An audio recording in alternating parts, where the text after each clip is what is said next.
सबको मेरा नमस्ते। आइए सुनिए परमेश्वरी कृपा प्राप्ति। बाबा को हनुमान जी के मंत्र की प्राप्ति के बाद ऐसा लगने लगा कि 5 भाइयों में से किसी एक ने इस विधि को पूरा करना चाहिए और परमेश्वरी कृपा प्राप्त करनी चाहिए। यदि कोई भी तैयार नहीं हुआ तो मैंने स्वयं यह विधि करना चाहिए। इस उद्देश्य से 2-3 दिन बाद 5 भाइयों की बैठक उन्होंने बुलाई।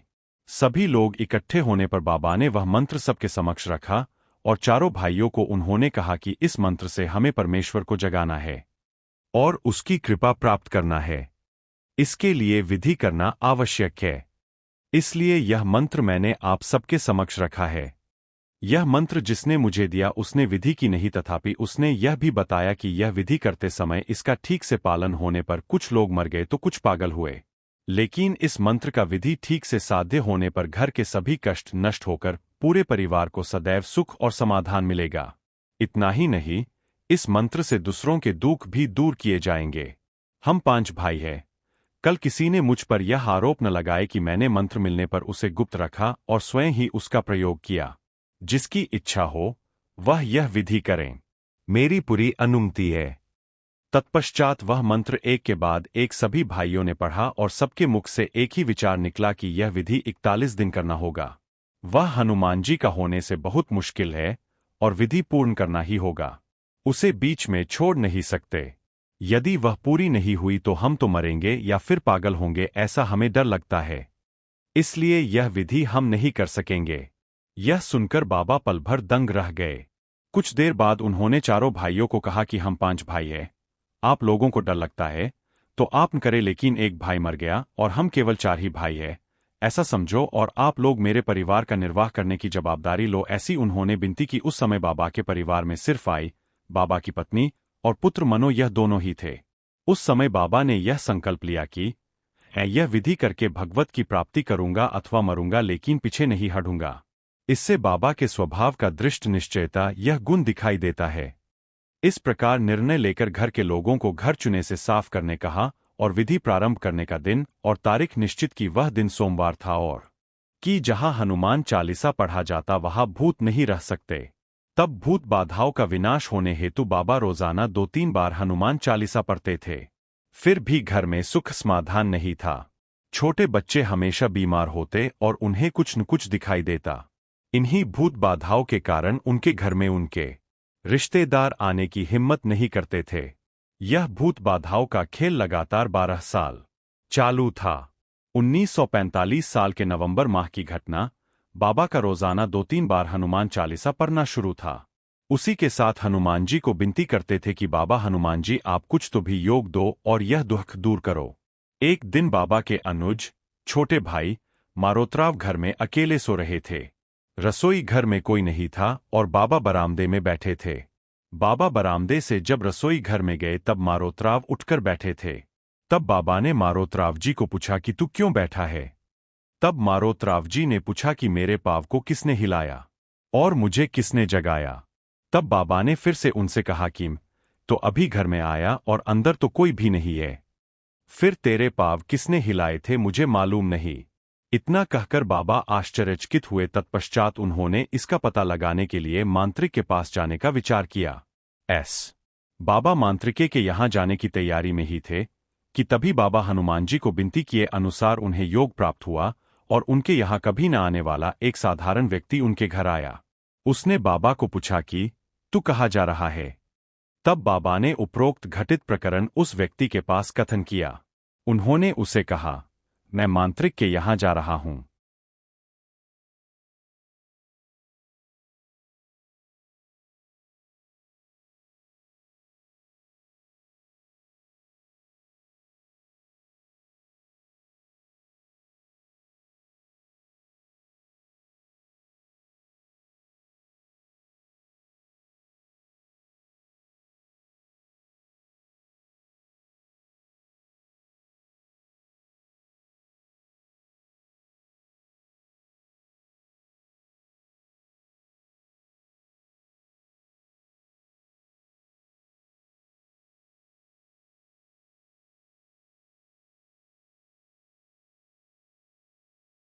यह सुनकर उस व्यक्ति को दया आई। उसने बाबा से कहा, तुम क्यों जाते हो, मेरे पास परमेश्वरी कृपा प्राप्त करने का एक मंत्र है। वह एक सन्यासी ने दिया हुआ मंत्र है। उनका विधि करने से परमेश्वरी कृपा संपादित कर सकते हैं एवं सभी दुखों का विनाश होता है। यदि उस मंत्र से मैं किसी को भी तीर्थ मंत्रोच्चारित जल बनाकर देता हूं तो उसके दुख दूर होकर वह अच्छा होता है। ऐसे मुझे कई अनुभव आए हैं। तब बाबा ने उस व्यक्ति से पूछा कि यह सन्यासी का मंत्र आपके पास कैसे आया, क्योंकि आप तो सन्यासी नहीं लगते। तब उसने जवाब दिया कि मेरे पिता एक सन्यासी के साथ रहते थे। उस सन्यासी के मृत्युपरांत मेरे पिता उसके पास के सारे ग्रंथ घर ले आए।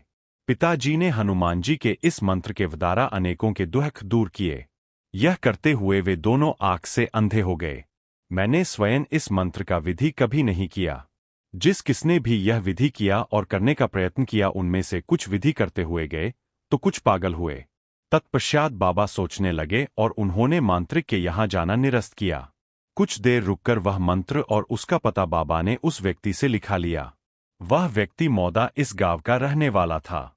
उस मंत्र से तीर्थ तैयार करके मारोत्राव को पीने के लिए दिया। तीर्थ पीने के बाद मारोत्राव को समाधान मिला।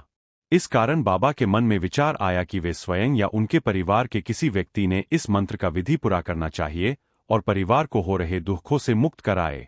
इस तरह बाबा को भगवत प्राप्ति का मार्ग मिला। उस समय बाबा युवावस्था में अर्थात मात्र 24 वर्ष के थे।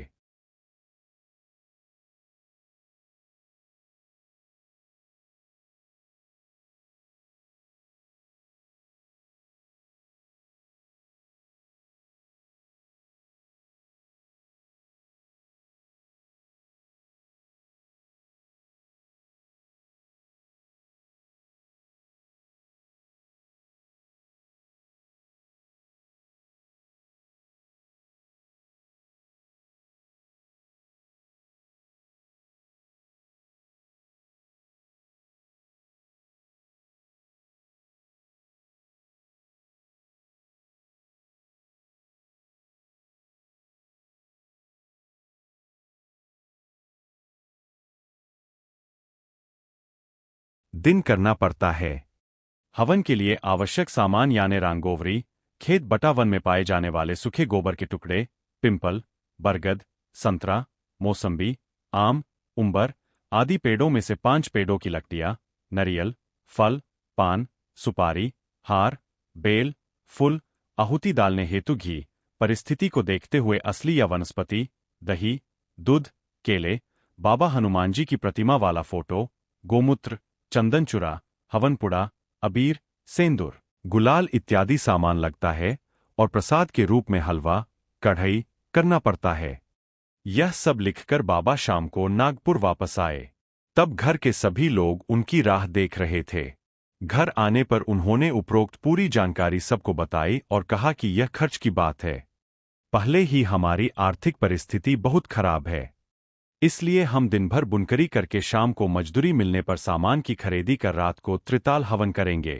उसी तरह त्रिताल हवन के कारण रात भर जागरण होगा, इसलिए सभी ने जागरण करना जरूरी नहीं, क्योंकि सभी ने जागरण किया तो दूसरे दिन बुनकाम न होने से, मजदूरी न मिलने से हवन का सामान न ला सकने के कारण हवन कार्य कर नहीं सकेंगे और हवन कार्य खंडित होगा। इस पर सभी लोगों ने गंभीरतापूर्वक विचार किया और दूसरे दिन से 7 दिन त्रिताल हवन करने का निश्चय किया। कि शाति निश्चित किए अनुसार दूसरे दिन सभी ने बुनकरी कर शाम को मजदूरी मिलने पर बड़ी मुश्किल से सामान जुटाया और सायं 7 बजे प्रथम हवन की शुरुआत की। इस मार्ग के सेवक जिस प्रकार हवन की रचना करते हैं उसी प्रकार उसकी रचना की और बताए अनुसार हवन कार्य प्रारंभ किया। पहला हवन समाप्त होते ही दूसरा, तीसरा हवन करते हुए पूरे 7 दिन तक त्रिताल हवन किया। पहला हवन समाप्त होने पर भोजन करने के बाद में दूसरा हवन रात को 11 बजे शुरू करते, तीसरा हवन रात को 3 बजे शुरू करके तड़के भोर 5 बजे समाप्त करते। पुनः दूसरे दिन दिन भर बुनकरी कर शाम को सामान जुटाते। इस समय बहुत कष्ट होता था। बाबा स्वयं हवन करते थे। उसके अलावा स्वयं ही हवन में आहुति डालते। अन्य किसी को भी हवन में आहुति डालने की अनुमति नहीं थी। हवन करते वक्त बाबा किसी से भी बात नहीं करते थे। किसी चीज की आवश्यकता पड़ने पर इशारा करते। जब कुछ पूछना हो तो स्लेट पर कलम से लिखकर या कागज पर पेन से लिखकर पूछते थे। इस प्रकार बाबा ने लगातार 7 दिन त्रिताल हवन किया। एक प्रति त्रिताल हवन के पहले ही दिन जब दूसरा हवन कार्य चालू था, निश्चित किए अनुसार बाबा के अनुज मारोत्राव सोए थे। वह गहरी नींद में सोए हुए ही जोर जोर से चिल्ला रहे थे, लंगोटी वाले बाबा की जय। यह शब्द जब बाबा के कानों पर पड़े तब बाबा ने एक कागज पर लिखकर घर के लोगों को उन्हें पूछताछ करने को कहा कि ऐसा तू क्यों चिल्लाया। तब बाबा के बड़े भाई श्री जागोबाजी ने उन्हें नींद से जगाया और वे उठ बैठने पर उनसे पूछा कि तूने लंगोटी वाले बाबा की जय ऐसा क्यों कहा। तब उन्होंने सभी को बताया कि बाबा हनुमान जी सिर पर चांदी का ताज मुकुट पहने दाहिने हाथ में चांदी की गदा लेकर घर के चारों ओर घूम रहे हैं। ऐसा दृश्य सपने में देखा। बाद में उन्होंने बाबा को यह हकीकत बताई। दूसरा हवन समाप्त होने पर बाबा ने विचार किया कि परमेश्वर अब हमारी सुरक्षा करने हेतु तत्पर है। इस त्रिताल हवन में श्री जागोबाजी जगह की साफ सफाई करना, रंगोली का एक रचना इत्यादि काम करते थे। तो हम सबकी आई माता 100 वाराणसी बाई प्रसाद तैयार करती थी। इस प्रकार 7 दिन त्रिताल हवन कर 7वें दिन सभी ने भोजन करके उत्सव मनाया और बाबा ने परमेश्वर की कृपा प्राप्त की। इस परमेश्वरी कृपा का लाभ वे अन्य लोगों को भी कर देते थे। उनके यहाँ जो कोई दुखी परेशान लोग आते थे, उनके दुहक मंत्र से तीर्थ बनाकर तथा मंत्रोच्चार से फूंक मारकर दूर करने लगे। धन्यवाद पूरा वीडियो देखने के लिए और चैनल पर बने रहने के लिए। वीडियो को लाइक कीजिए और चैनल को सब्सक्राइब कीजिए। वीडियो अच्छी है तो कमेंट बॉक्स में नमस्कार जी कमेंट करें।